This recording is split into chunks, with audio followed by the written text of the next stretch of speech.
আমরা এই সত্য কথাগুলো বলবো, নাম ধরে বলবো। এতে যদি চোখ উঠিয়ে নেন, আরো 1000টা আলিম প্রস্তুত আছে চোখ দিয়ে দেওয়ার জন্য। কিন্তু আগামীতে নাসিরউদ্দিন পাটোয়ারিরা বলেন কিংবা অন্য কেউ, আমরা আপনাদের সাথে আপনাদের ওই ভয়ে, রডের ভয়ে, পাথরের ভয়ে কথা বলা বন্ধ করে দিব না ইনশাআল্লাহ।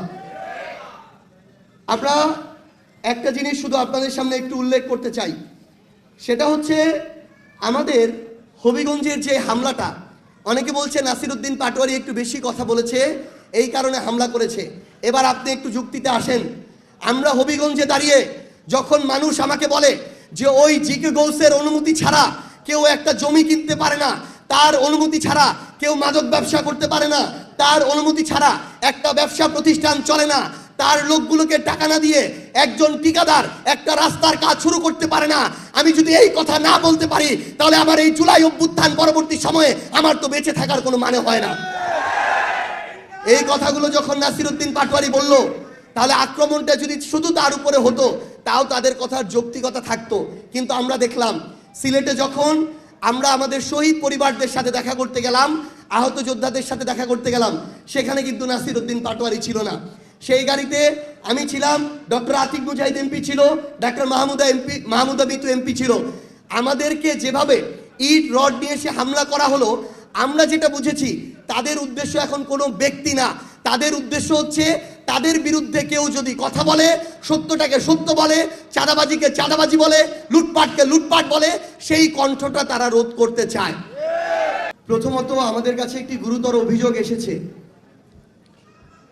বাংলাদেশের বিভিন্ন জেলায় নতুন করে আমাদের কিছু এমপি এবং কিছু মন্ত্রী আহতদের তালিকাতে নতুন নাম যুক্ত করার জন্য নিজেরা সুপারিশ করা শুরু করেছে। এর মধ্য দিয়ে তারা আহতদের তালিকাতে নিজের দলের, অর্থাৎ ক্ষমতাসীন দলের নামের তালিকাটা দীর্ঘ করতে চায়।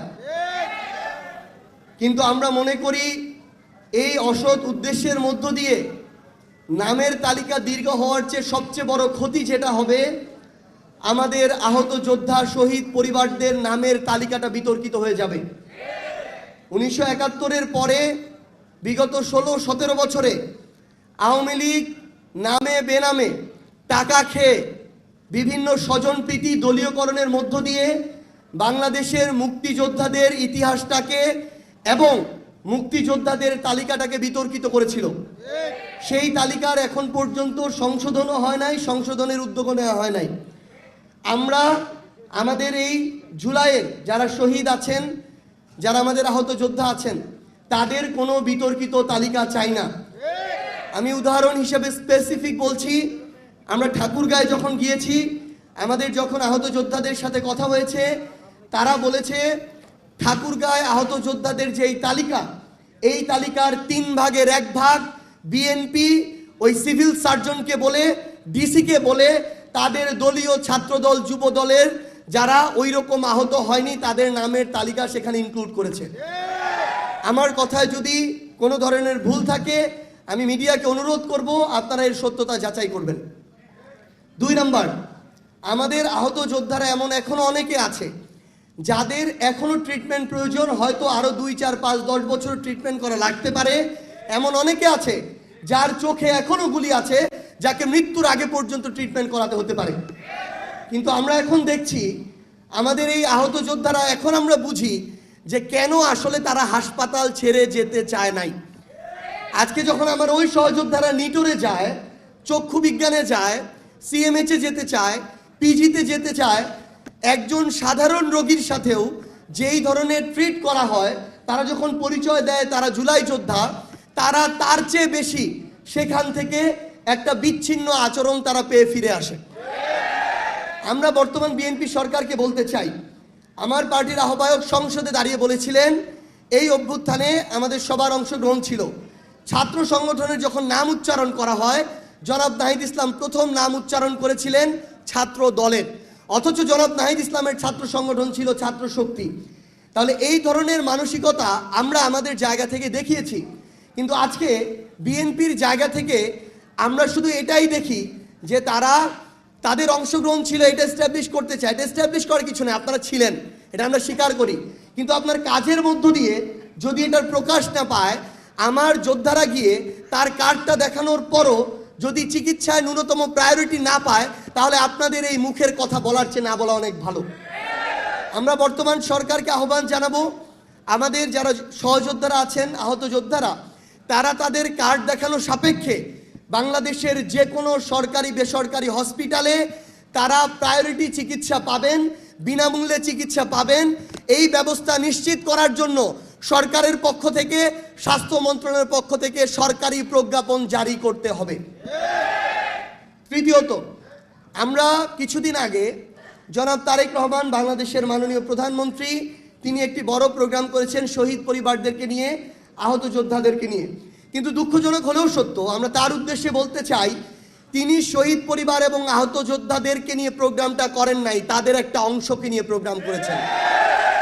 ওই প্রোগ্রামে শুধুমাত্র যারা বিএনপি করে কিংবা যারা অভ্যুত্থানের পরে নতুন করে বিএনপি করার ইচ্ছা প্রকাশ করেছে তাদেরকে নিয়ে ওই প্রোগ্রামটা করা হয়েছে।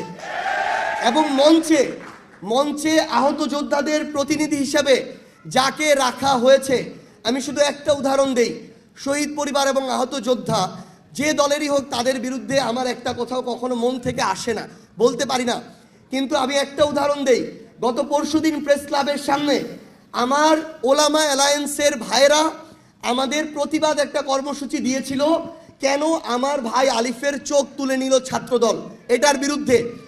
আমার ওলামা অ্যালায়েন্সের ওই জাস্ট একটা প্রতিবাদ কর্মসূচিতে প্রেস ক্লাবের সামনে জুলাই যোদ্ধা ব্যানারে, যার নেতৃত্বে ওইখানে আমাদের ভাইদের উপরে হামলা করা হয়েছে, ওই তথাকথিত জুলাই যোদ্ধা ইমন, বাটপার ইমন বলবে প্রত্যেকেই, তাকে তারেক রহমান, আমি শেষ করি, তাকে তারেক রহমান ওই প্রোগ্রামে জুলাই যোদ্ধার প্রতিনিধি হিসেবে তার পাশে মঞ্চে বসিয়ে রেখেছিল। আপনাদের কারোরই এনসিপির শহীদ পরিবার জুলাই যোদ্ধা হওয়ার প্রয়োজন নাই। আপনারা শহীদ পরিবারের প্রতিনিধি হিসেবে থাকেন, জুলাই যোদ্ধাদের প্রতিনিধি হিসেবে থাকেন, যেই দলই ডাকুক, যেই প্ল্যাটফর্মই ডাকুক আপনারা যাবেন, সমস্যা নেই। কিন্তু মেরুদণ্ডটা সোজা করে সত্যটাকে সত্য, ন্যায়টাকে ন্যায়, ওই জুলাইয়ের মতো বলতে হবে। আপনারা আজকে যেই কথাগুলো বলেছেন প্রত্যেকটা নোট করেছি, আমরা প্রত্যেকটা অনুযায়ী ইনশাআল্লাহ ব্যবস্থা নিব। কিন্তু আজকে আপনাদের কারোরই এনসিপির হওয়ার প্রয়োজন নাই, জামাতেরও হওয়ার প্রয়োজন নাই, বিএনপির হওয়ার প্রয়োজন নাই। যদি হন, শুধু এটুকু বলি, যদি হন, তাহলে একটা অংশ হয়তো যে কোনো একটা সময় ক্ষমতায় থাকবে, ওই একটা অংশ বাকি অংশদের উপরেই জুলুম চালাবে। আপনারা এটা ইতিমধ্যেই অনুভব করা শুরু করেছেন। এবং আরেকটা জিনিস হবে, ক্ষমতাসীনদের সাথে যারা থাকবে তাদের মধ্যে আমাদের কাছে খবর আসে, বর্তমান ক্ষমতাসীনদের সাথে এরকম কিছু পরিবার যুক্ত হয়ে তারা বিভিন্ন সুযোগ সুবিধা নিয়ে শহীদ পরিবার এবং আহত যোদ্ধাদের সম্মানের জায়গাটাকে প্রশ্নবিদ্ধ করছে। আপনাদেরকে এটুকু আমি শুধু আহ্বান জানাই যে আপনাদের মর্যাদার জায়গাটা আপনাদের ধরে রাখতে হবে। এই প্রশ্নে কোনো দল তো দূরের কথা, আপনাদের কেউ যদি এই প্রশ্নে আপনাদের সাথে কোনো প্রতারণা করার চেষ্টা করে, তার বিরুদ্ধে আপনাদের কথা বলতে হবে। আরেকটা টপিক, আবারও দুঃখজনক হলেও সত্য, ক্ষমতাসীন দল বিএনপির সমালোচনার দিকেই যাচ্ছে।